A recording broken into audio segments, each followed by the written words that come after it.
Solomon builds his palace. It took Solomon 13 years. However, to complete the destruction of his palace, he built the palace of the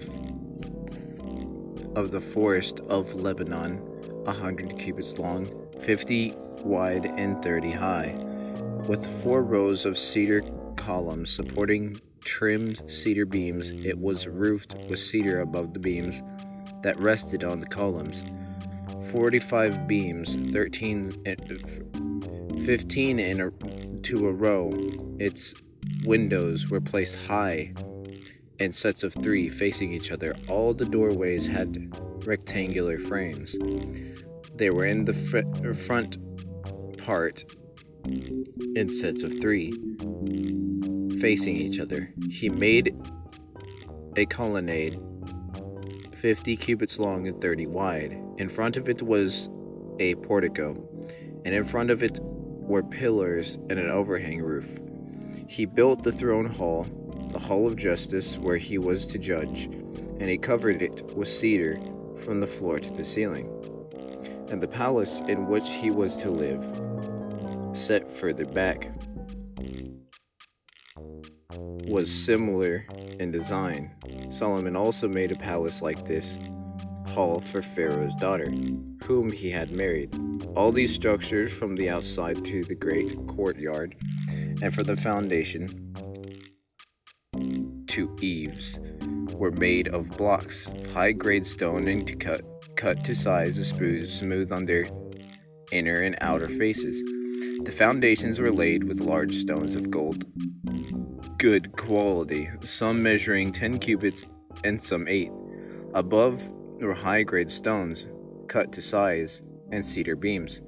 The great courtyard was surrounded by a wall of 3 courses of dressed stone, and the course of trimmed cedar beams was the inner courtyard of the temple of the Lord with its portico. The temple's furnishings. King Solomon sent to Tyre and brought Hiram, whose mother was a widow from the tribe of Naphtali, and whose father was from Tyre, and a skilled craftsman in bronze. Hiram was filled with wisdom, with understanding, and with knowledge to all kinds of bronze work. He came to King Solomon, and he did all the work assigned to him.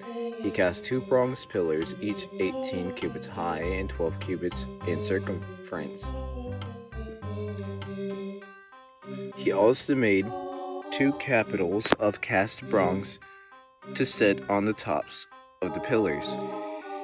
Each capital was 5 cubits high. A network of interwoven chains adorned the capitals on top of the pillars, 7 for each capital. He made pomegranates in 2 rows, encircling each network to decorate the capitals on top of the pillars. He did the same for each capital. The capitals on top of the pillars in the portico were in shape of lilies, 4 cubits high. On the capitals of both pillars above the bowl-shaped part next to the network were the 200 pomegranates in rows all around. He erected the pillars at the portico of the temple. The pillar to the south he named Jachin, and the one to the north Boaz. The capitals on top were in the shape of lilies, and so the work on the pillars was complete. He made the sea of cast metal, circular in shape, measuring 10 cubits from rim to rim and 5 cubits high. It took a line of 30 cubits to measure around it. Below the rim, gourds encircled it, 10 to a cubit. The gourds were cast in 2 rows in one piece with the sea.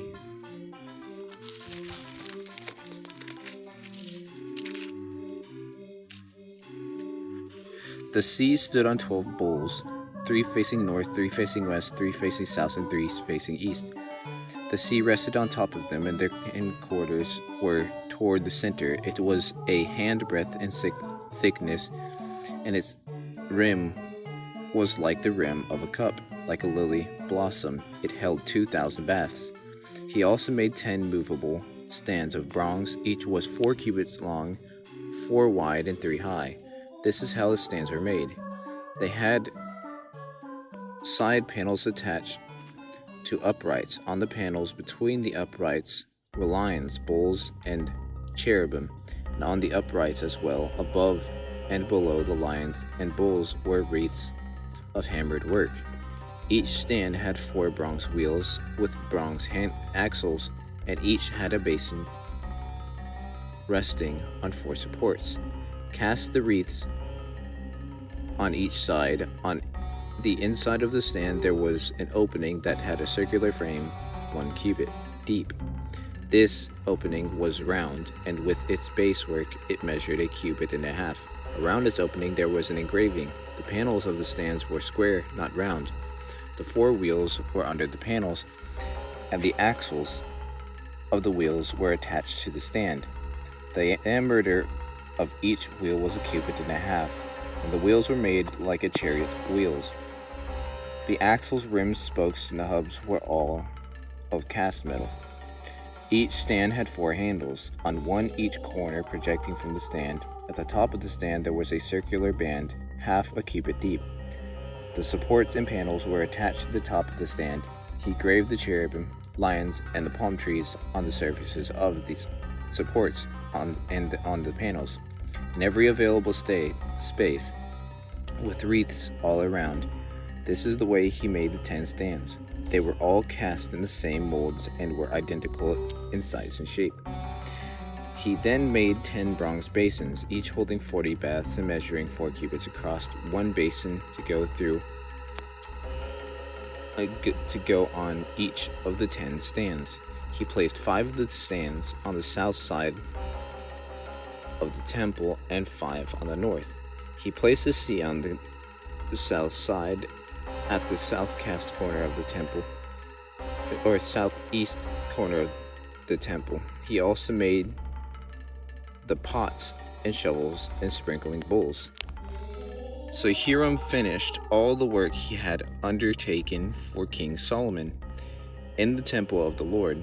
The 2 pillars, the 2 bowl-shaped capitals on top of the pillars, the 2 sets of network decorating,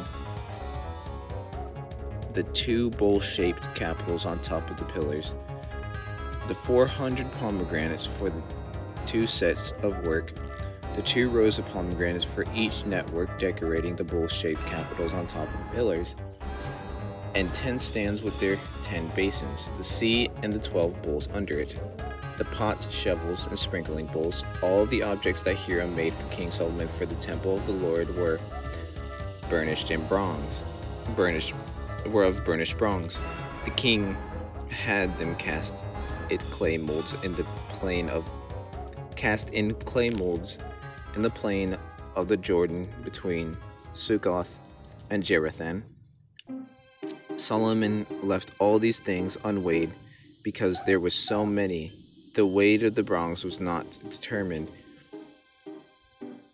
Solomon also made all the furnishings that were in the Lord's temple: the golden altar, the golden table, which was the bread of the presence, the lampstands of pure gold, 5 on the right and 5 on the left, and in front of the inner sanctuary, the gold floral work and lampshades and tongs, the pure gold basins, wick trimmers, sprinkling bowls, dishes, and censers, the gold sockets for the doors of the innermost room, the most holy place, and also for the doors of the main hall of the temple.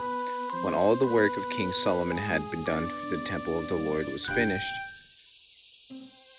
he brought in the things his father David had dedicated, the silver and the gold and the furnishings, and he placed them in the treasuries of the Lord's temple. The ark brought to the temple. I'll get to that next time. I will see you guys in the next video.